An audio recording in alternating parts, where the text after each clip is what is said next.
Ilang barko ng China ang namataan na papunta sa Pag-asa Island sa West Philippine Sea.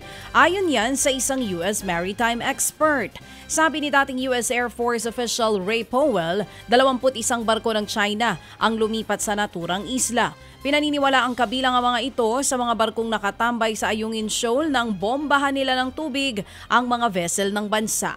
Ayon kay Powell, hindi bababa sa 19 na Chinese militia ships ang nananatili ngayon sa Ayungin Shoal. May ilan naman daw na bumalik na sa Hainan Island sa China habang nawala sa radar ang iba pa.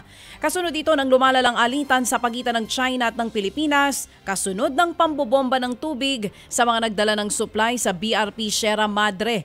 Sinisikap naman ng News 5 na kunan ng pahayag ang Philippine Coast Guard tungkol dito. Ted Filon at DJ Chacha ngayon nasa Radyo 5 92.3 News FM Monday to Friday 6 to 10 a.m.